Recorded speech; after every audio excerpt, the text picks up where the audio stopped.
Walladzi utawi perkara yuftiru kang batal bihi kalawan alladzi walladzi utawi perkara yuftiru kang batal bihi kalawan alladzi as-shaimu sapa wong kang puasa.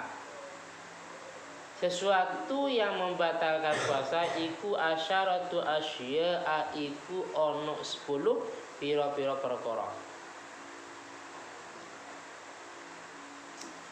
Sesuatu yang membatalkan puasa itu jumlahnya ada 10. Yang pertama ma wasala 'amdan ilal jawfi war ra'si wal hukna fi ahadi sabilaini. Ma yang pertama ma perkara. Ma perkara wasala kang temeka apa ma'am dan kalawan sengaja, sesuatu yang sampai dengan cara sengaja, sampai ilal jaufi maring perut,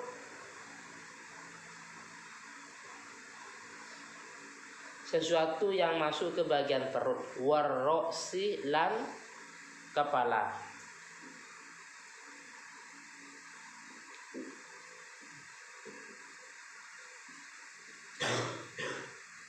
Ma sesuatu garis miring benda. Jadi yang masuk itu harus berupa benda.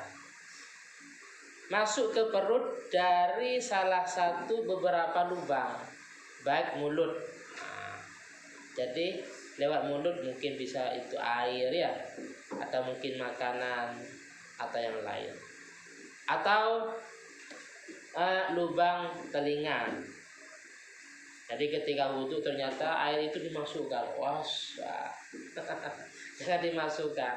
Bagian luar saja ya.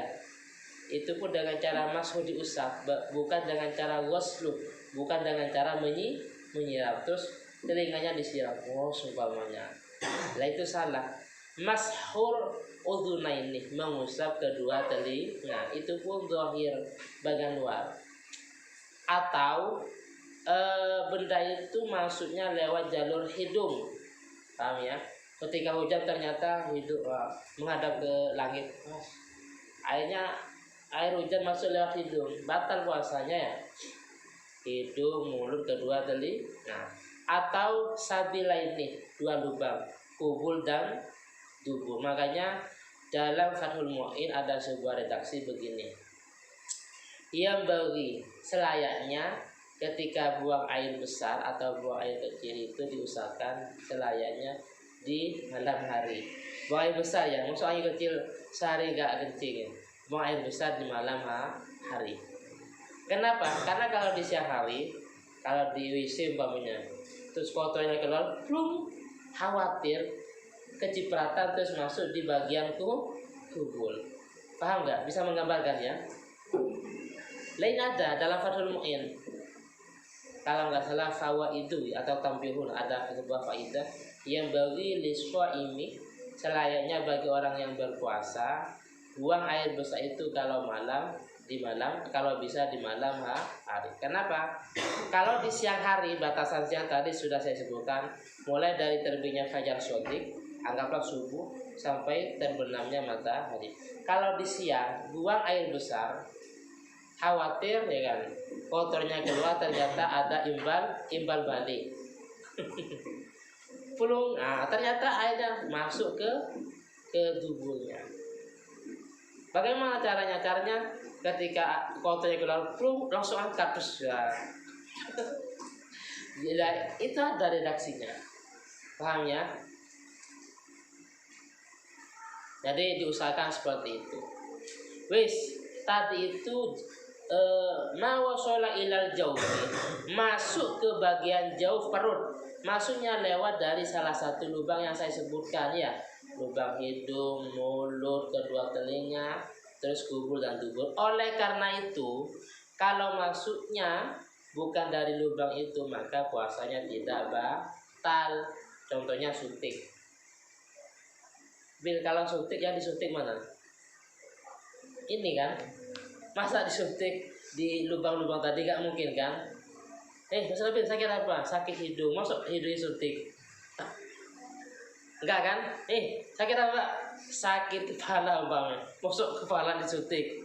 Enggak. disuntik ya di anggota-anggota tertentu itu masuknya itu bukan dari lubang tapi lewat pori-pori, sehingga walaupun kita suntik di siang Ramadan maka puasanya tidak batal. Paham ya? Karena maksudnya bukan lewat lubang tertentu, bukan lewat hidungnya. Masuk sirupnya dimasukkan ke hidung. Mas Haikal, sakit apa? Sakit hidung dokter. Oh yes, ini obatnya dimasukkan ke hidung enggak kan? Paling di anggota suntik ya enggak. Wis, yang pertama lewat lubang tertentu. Yang kedua harus berupa benda yang masuk, entah itu cairan ya atau keras, makanan, minuman terserah.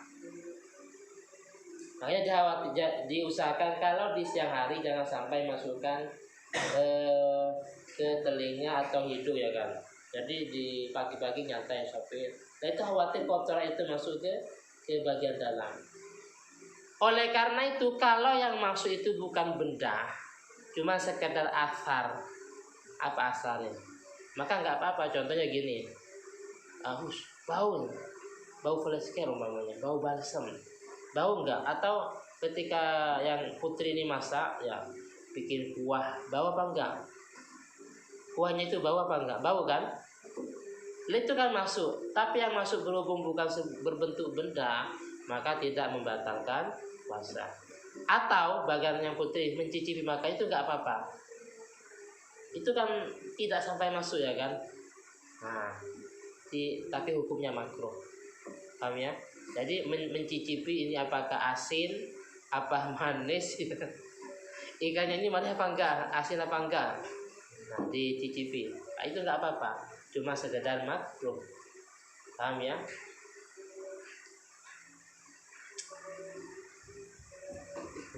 Terus wal huknah fi ahadis sabilaini, wal huknah dan memasukkan obat fi ahadis sabilaini ing dalam salah satunya dua jalan, gubul dan dubur. Huknah itu memasukkan obat.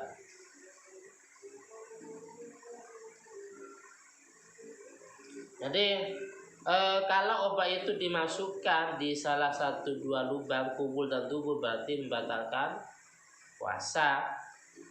Wal ghai'u amdan, wal ghai'u dan muntah amdan dengan sengaja. Aslinya nggak mau muntah tapi dipaksa-paksakan, tangannya dimasukkan biar muntah, itu nggak boleh.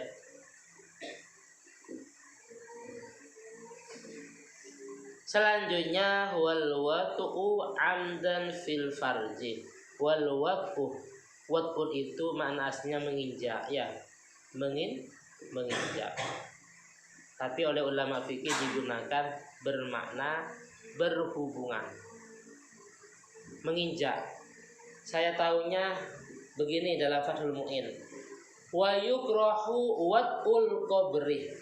Wa yukrahu dan makruh. Wat'ul qabri apa artinya?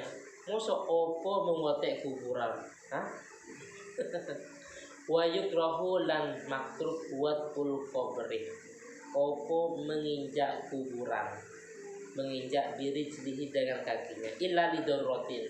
Jadi kita itu sebenarnya menginjak-injak kuburan itu makruh kecuali doru. Artinya apa? Artinya gini, kita mau ziarah ke makam yang kita tuju, di pojok umpamanya makam orang tua, makam wali yang kita tuju, kita nggak bisa sampai ke sana kecuali menginjak kuburan-kuburan yang di sini. Itu yang nggak apa-apa, paham ya? Tapi kalau memang gak ada tujuan ke sana, cuma sekedar menginjak, itu hukumnya makruh.